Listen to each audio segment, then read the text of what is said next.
आना होगा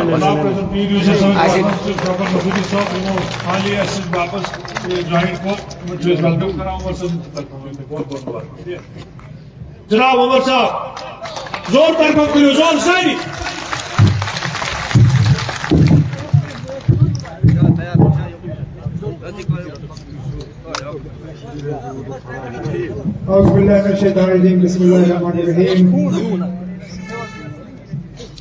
general secretary जनाब अली मोहम्मद सागर साहब, स्टेज पे बैठे तमाम नेशनल कॉन्फ्रेंस के सीनियर लीडर हजरात, आज के प्रोग्राम के मेजबान सूबाई सदर और कुपवारा सेगमेंट के इंचार्ज जनाब नासिर असलम वानी साहब, यहां पे आए तमाम डीडीसी, बीडीसी, सरपंच, पंच हजरात, कारकुनान नेशनल कॉन्फ्रेंस, आप सबको मेरी तरफ से अस्सलाम वालेकुम।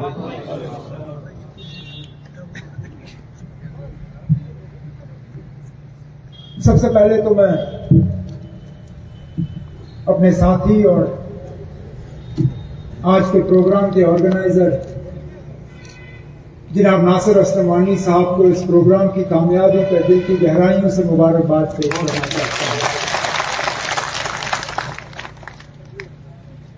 मेरे बड़े करीबी साथी हैं। जिस दिन से मैं सियासत में आया हूं, किसी न किसी रोल में नासिर और मैंने एक साथ काम किया।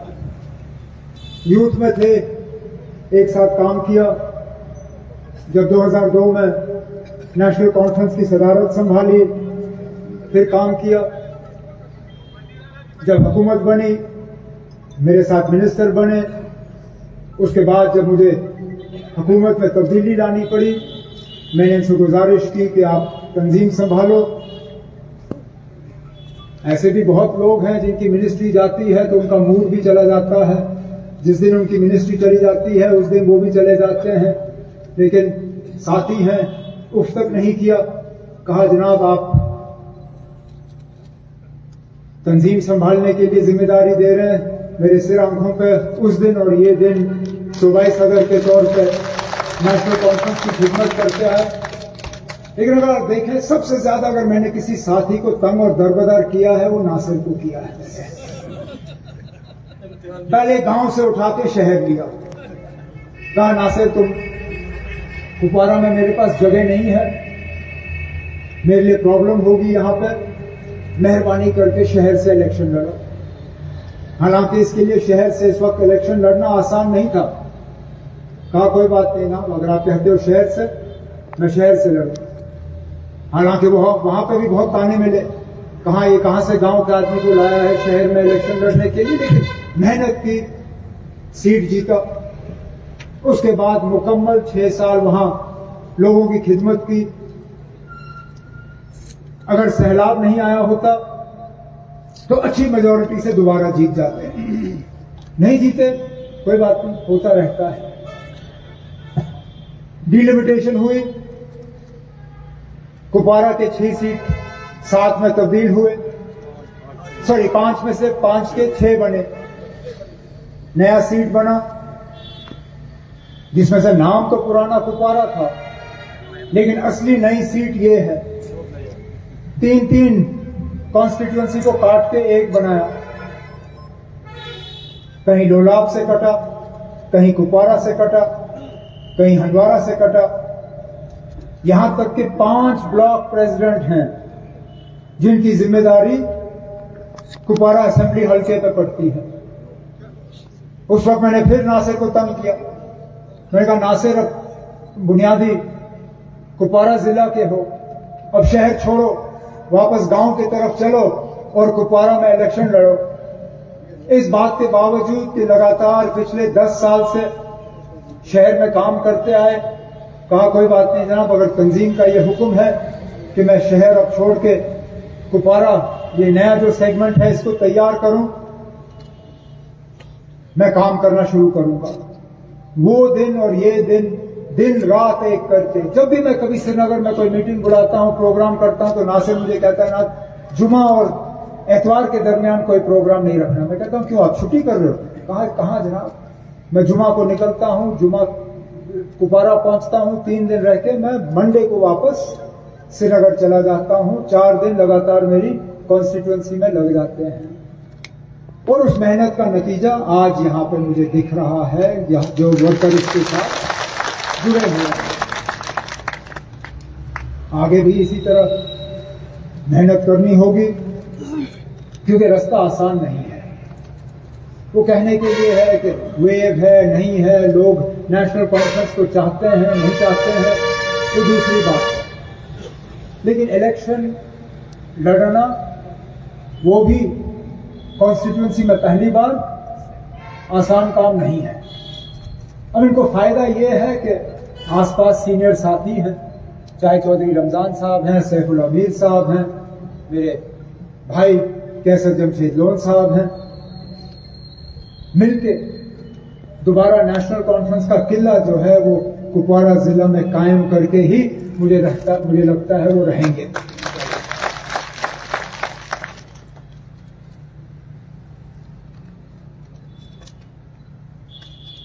क्योंकि लड़ना हम नहीं है। आप देखें, कभी कभी अजीब लगता है और इंसान सोचने पर मजबूर हो जाता है कि आखिरकार सारे हमले नेशनल कॉन्फ्रेंस के खिलाफ क्यों? कुछ तो हम अब आदी हो गए हैं पिछले 2-3 सालों से,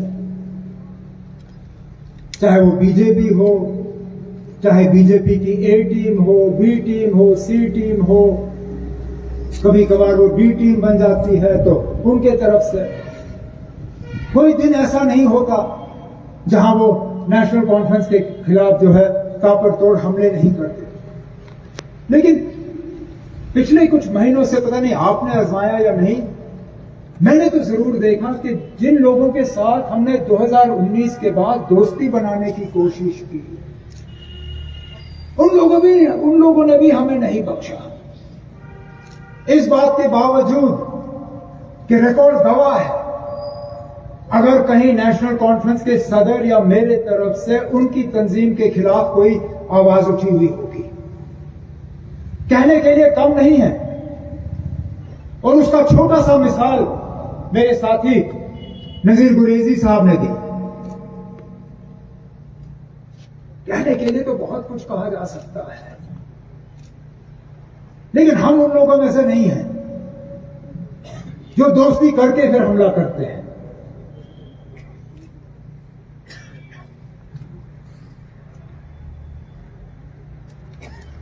क्या मजबूरी है,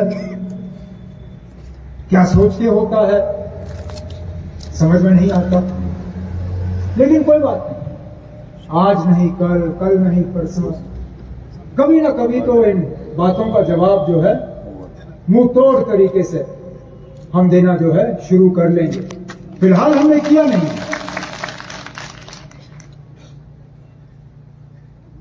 लेकिन ये बात देखने लायक है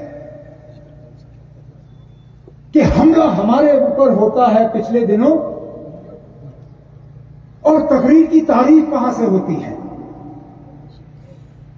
तकरीर की तारीफ जम्मू कश्मीर के लोगों ने नहीं की, उस तकरीर की तारीफ बीजेपी के लीडरों ने की। कहा कि बड़ा उम्दा तकरीर है, बड़े अच्छे अल्फाज इस्तेमाल किए नेशनल कॉन्फ्रेंस को निशाना बनाने के लिए। अच्छा किया आपने नेशनल कॉन्फ्रेंस को एक्सपोज किया। शायद इसी से पता चल जाता है कि आखिरकार ये सब नेशनल कॉन्फ्रेंस को निशाना बनाने पे क्यों लगे हुए हैं। कहीं ना कहीं घबराहट है, लेकिन हम डरने वाले लोग नहीं हैं। वो कहा ना अल्लामा इकबाल ने, कुछ बात है कि हस्ती मिटती नहीं हमारी, सदियों रहा है दुश्मन दौरे जमा हमारा।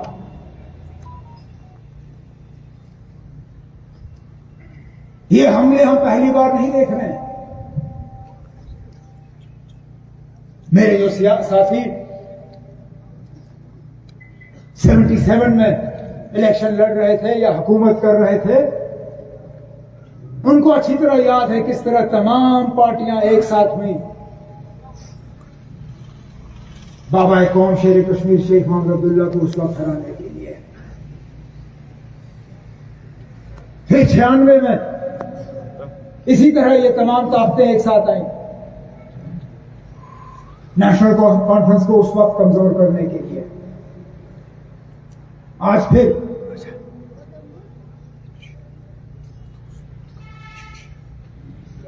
लेकिन हमारी नीयत साफ है, हमारे इरादे पुख्ता हैं। हम धोखा देके लोगों के सामने अपने आप को पेश नहीं करते,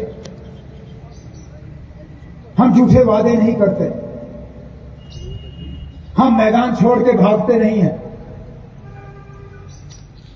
हम लोगों को गुमराह भी नहीं करते। 370 की लड़ाई पे कई बार लोगों को गुमराह करने की कोशिश की गई, हमें भी उकसाने की कोशिश की गई। हमें उस वक्त कहा जाता था आप सड़कों पे क्यों नहीं उतरते हो। हमने कहा सड़कों पे उतरने से कुछ हासिल नहीं होगा, उल्टा यहां की नौजवान नस्ल और तबाह होगी। इनको बंदूक चलाने का बहाना चाहिए, नौजवान पुरअमन तरीके से बाहर आएंगे और वहां से ताकत का इस्तेमाल होगा। हम अपनी लड़ाई लड़ेंगे तो पुरअमन तरीके से लड़ेंगे, जमहूरी तरीके से लड़ेंगे, आईन का इस्तेमाल करेंगे। हमने अदालत के दरवाजे खटखटाए। आज कई सारे ऐसे लीडर हैं जो हमें निशाना बनाते हैं, जिन्होंने सुप्रीम कोर्ट में केस दाखिल करने से भी इनकार किया। आज वो किस मुंह से बात करते हैं, बहाना बनाते हैं कि उस वक्त वो बंद थे। अरे बंद तो हम सब भी थे, मेरे हॉस्टल में नहीं था या घर में बंद नहीं था, लेकिन उसके बावजूद हम सुप्रीम कोर्ट गए, हमने केस वहां डाला और अल्लाह के फजल से बेशक हमें 4.5 साल लगे, लेकिन सुनवाई हुई। और मुझे तसल्ली इस बात की है कि मुल्क के सबसे बेहतरीन वकीलों में अगर आप देखें तो जो 2 वकील वहां नेशनल कॉन्फ्रेंस के तरफ से लड़ रहे थे, उन वकीलों में वो 2 शामिल होंगे। पूरी हिस्ट्री हमने अदालत के सामने रखी और जैसे चौधरी मोहम्मद रमजान साहब ने कहा, हमने अपनी तरफ से कोई कसर बाकी नहीं रखी, बाकी अल्लाह ताला के हाथ में है। लेकिन हम पूरी उम्मीद हैं कि हमें सुप्रीम कोर्ट से इस मामले में इंसाफ मिलेगा ही मिलेगा, और हम उस फैसले का इंतजार कर रहे हैं। 5 या 6 दिसंबर से पहले हम उम्मीद कर रहे हैं कि फैसला सुनाया जाएगा, और हम दुआ करते हैं कि उस दरबार से हम इंसाफ लेके रहेंगे। लेकिन लड़ाई वहां पे खत्म नहीं होती, इंसाफ की लड़ाई वहां खत्म नहीं होगी, अपने हक की लड़ाई वहां खत्म नहीं होगी। जो तबाही और बर्बादी पिछले 5 साल से जम्मू कश्मीर में होती आई, उसका इलाज सिर्फ सुप्रीम कोर्ट में नहीं है, उसका काफी सारा इलाज जम्मू कश्मीर की हुकूमत को करना होगा।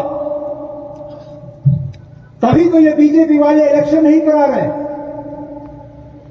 लोगों की नाराजगी का छोटा सा हिस्सा उन्होंने करगिल के इलेक्शन में देखा। 26 सीटों में बीजेपी ने सिर्फ 2 सीटें जीती। आज जम्मू कश्मीर का हाल यह है, आज अगर असेंबली इलेक्शन हुए, जम्मू कश्मीर में 90 सीटें हैं। मैं दावे से कहता हूं कि बीजेपी को 10 भी सीटें नहीं आएंगी जम्मू कश्मीर में, पूरे जम्मू कश्मीर में। वो अगर अपनी बी टीम, सी टीम, डी टीम और हमारे ऊपर हमला करने वाले दोस्त भी उनके साथ जोड़े तो शायद 20-25 का नंबर भी वो पार नहीं करेंगे। इसलिए वो इलेक्शन नहीं कराने, क्योंकि वो जानते हैं कि तमाम चीजों का हम किताब खोलना शुरू करेंगे। जो काले कानून यहां लगे, जिनको इस्तेमाल किया गया, जिसके तहत यहां लोगों को टॉर्चर किया गया, जिसके तहत यहां मीडिया को दबाया गया, अखबार वालों के कलम तोड़े गए, एनजीओ को खत्म किए, बेरोजगार नौजवानों से रिश्वत ली, जो बड़े बड़े कंपनियां यहां काम कर रहे हैं उनसे रिश्वत लेने का जो इल्जाम लगा, ये सारा खुल जाएगा लोगों के सामने।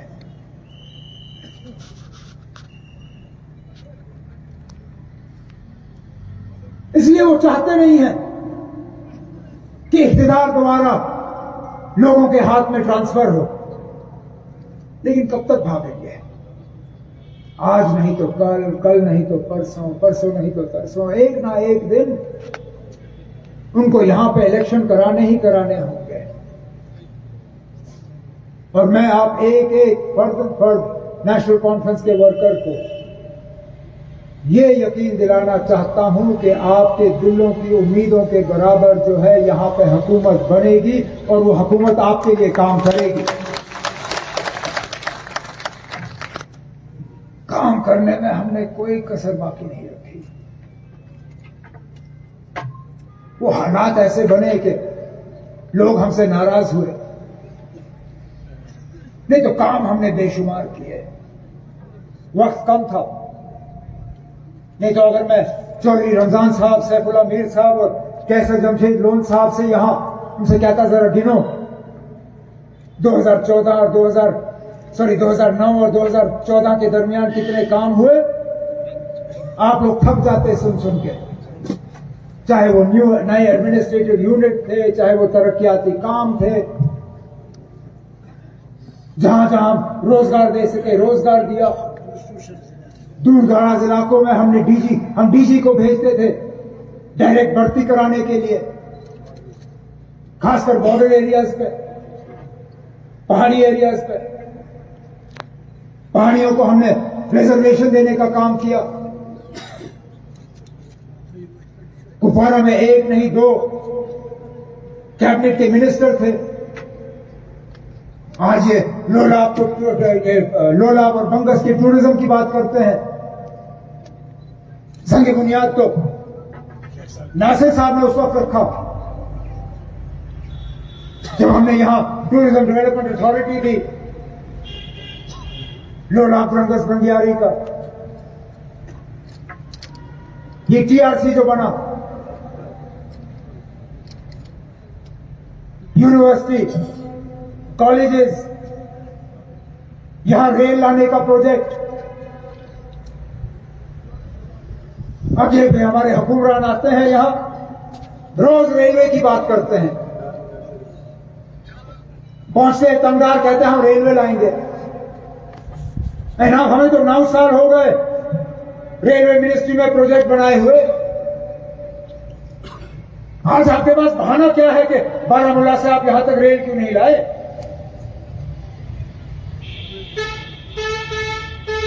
हमने तो प्रोजेक्ट रिपोर्ट तैयार किया था, आपसे तो सर्वे भी नहीं हुआ। जिस हाईवे को 4 लेन बनाने का प्रोजेक्ट हमने तैयार करके रखा था, आज 9 साल के बाद दरख्त काटे जा रहे हैं। 9 साल जाया हुए, जिसमें से 5 साल गवर्नर रूल के अंदर। आज जगह जगह पोस्टर लगते हैं, यूटी फॉर्मेशन डे 31 अक्टूबर। बेशरम लोग, जरा सी भी शर्म नहीं है इनमें। हमारे जख्मों पे नमक छिड़कते हैं। संकल्प, पहले तो हम यहां रहने वाले लोगों को संकल्प का मतलब ही नहीं समझ आता। ये संकल्प है क्या चीज? पहले हमारी जबान में बात करो, बटोर हम ये संकल्प उर्दू में तब्दील करके, कश्मीरी में तब्दील करके हमें समझाओ ये संकल्प है क्या चीज। फिर तुम्हारी यात्रा हम देखेंगे। 31 अक्टूबर यूटी फॉर्मेशन, क्या हमारी मर्जी से बना यूटी? क्या हमसे पूछ के बना यूटी? क्या इस यूटी में 10 पैसे का फायदा हमें हुआ? मेरे नौजवान जिनको कहा गया था कि बस यूटी बना और आपके घर सरकारी मुलाजमत के ऑर्डर पहुंचेंगे, किस नौजवान के घर वो ऑर्डर पहुंचा पूछे मुझे। हमारे अफसर, चाहे वो केएएस के थे, चाहे आईपीएस के थे, चाहे आईएएस के थे, आज उन बेचारों का नाम और निशान नहीं। ढूंढ ढूंढ के भी आपको हमारी जबान में बोलने वाला कोई अफसर नहीं मिलेगा। मजहब तो दूर की बात, आखिरकार क्या कसूर हमारा? जरा यूपी में ये करके दिखाओ, मैं भी मानूं। एक भी मुसलमान सीनियर अफसर नहीं। आपने सेक्रेटरी भी खाली कर दिए, पुलिस को भी लगभग खाली किया, जिलों को खाली किया।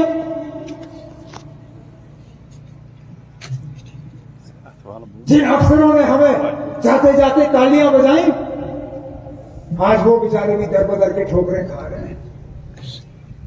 दबी अल्फाजों में चुपचाप हमें कहीं मिलके कहते हैं, खुदा आप लोग वापस आए तो कोई हमें पूछने वाला मिलेगा। खुलेआम कह नहीं सकते कि वैसे भी पिसे हुए हैं, पता नहीं कहां मिजोरम, मणिपुर, इनका ट्रांसफर करके इन बेचारों का एड्रेस भी नहीं मिलेगा।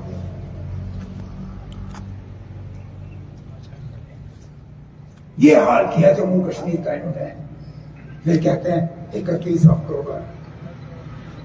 अरे 31 अक्टूबर से तो लद्दाख के लोग भी खुश नहीं है। यहां के लोग तो दूर की बात, हमसे ज्यादा तो जम्मू के लोग एहतजाज कर रहे हैं यूटी को लेके। कहीं टोल टैक्स,